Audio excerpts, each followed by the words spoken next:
Hi guys, so as you will all know, Frozen the musical has opened on Broadway and I'm really excited because I've not had a chance to see it, but the original cast recording has been released on iTunes, and so I've been giving it a listen and I thought I would give you a rundown about my thoughts on the album. Now, disclaimer, I've not seen the show, so I'm not commenting on any of the special effects or the costumes or how the story comes across. I'm purely basing this on the music and what I've thought of listening to it. So the first 3 songs on the album are performed by the children actors who are playing Anna and Elsa when they're children, and then there seems to be a really clever kind of moment in the show, from what you can hear, where the children transform into the adults, who are Patty Murin and Cassie Levy, and the first song that they do is For the First Time in Forever. Now, there are a lot of songs that you will recognise from the original film. There is that one, there is Do You Want to Build a Snowman, there is obviously Let It Go, and Love is an Open Door. So there's all the songs that you will recognise from the film, plus many, many more. The problem I found is, because Let It Go is the iconic song from this musical that everybody knows, all I wanted for the first half of the recording was to hear Let It Go, because it comes at the end of Act 1, which is the probably right place to put it. But I really needed something earlier on, like in Wicked, where you've got The Wizard and I early on, which blows your mind and makes you kind of forget that you're waiting for Defying Gravity at the interval. But the Frozen album just doesn't have that powerful, 11 o'clock number song in the middle of Act 1 that it needs to have, and so I spent the whole first half of the album just waiting for Let It Go and not really being blown away by much else.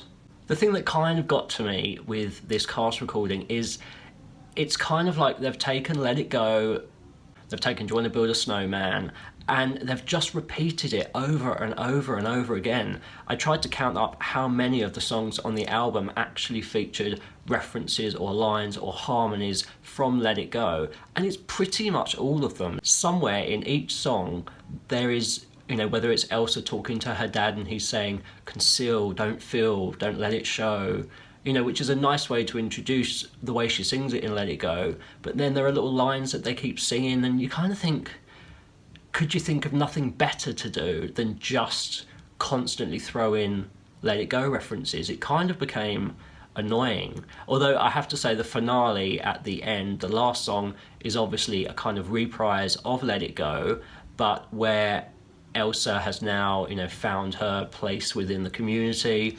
They've changed all the words, so instead of let the storm rage on, I think it's let the sun rage on. So they've actually really nicely changed the lyrics to Let It Go for the finale to kind of be more positive, which is really nice to hear. But for the most part, hearing, I was kind of bored with Let It Go by the time the album was finished, because it just keeps referencing it over and over again. Even the new song Monster, which has been released as a single, because they're obviously hoping this will be Let It Go Part 2 going viral, it's still referencing Let the Storm Rage On, things from Let It Go, and you just think, let it go, write an original song. There are a lot of good songs on this album. Obviously all the ones from the film are great. Hands of the Southern Isles, played by John Riddle in the show, he's got a really good voice and his songs are really good. He does that song where he's talking about how he's come to the crowning of Elsa, but then he bumps into Anna, and then there's a reprise of the song later on in the show, which is again quite good, where he talks about going to visit Elsa to, I believe it sounds like, to get permission to go and marry Anna. So having Let It Go at the end of Act 1 is great, but it does make you wonder, can they carry on this momentum throughout Act 2 now they've had that massive climax? Let It Go is kind of that same story as No Good Deed in Wicked, where they just get to the point where they've given up on what everybody expects and they're just gonna be themselves and do what they want to do. You've got Olaf's song in Summer, which he talks about how much he dreams of enjoying the summer and knowing what it feels like, and how he's going to be the happiest snowman in summer. And obviously he has no idea that if he feels the sun then he's going to melt. but it's a lovely, adorable song, and there's a nice tap dance number in it. And then similarly, the reindeer song, What Do You Know About Love, where the reindeer is talking to Anna, kind of being the protective big brother of Hans. You know, he's interrogating her, saying, you know, what right do you have to be with this man who is part of my family, really. So that's a nice story, like animal and human having that discussion.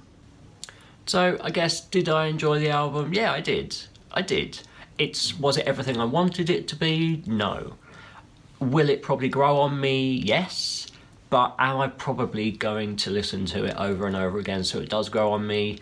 Probably not. It just didn't grab me. When you really listen to the songs properly, like I always try and do when I'm going to review something, really listen to what the story's saying. It is nicely done and nicely told. But in terms of catchy songs that you just want to put on and listen to, there's a couple, but nothing that really grabs me, that makes me want to play it over and over again. Will I see the show on Broadway? Yes, when I next go, if it's still on, because I do think it will be very different to experience it in person, on stage, than it is just to listen to. So that's a little bit about what I thought of the cast recording of Frozen the Musical. Please do let me know in the comments below what you think of the cast recording. I know some people love it, other people aren't too sure. Also, if you've seen the show on Broadway, please do let me know what you thought in the comments. And does the music come across better on stage? You know, from what I've seen, it looks very colourful and lively, and you've got the animal puppets. So I'd be interested to know if people that have seen it on stage actually think it's better than people who are just hearing the recording. I kind of feel like just listening to it doesn't do it justice, but do let me know what you think. I hope you've enjoyed this review. Please do give it a thumbs up if you did. Make sure you subscribe to my channel and leave me a comment, and I will speak to you soon. Bye-bye.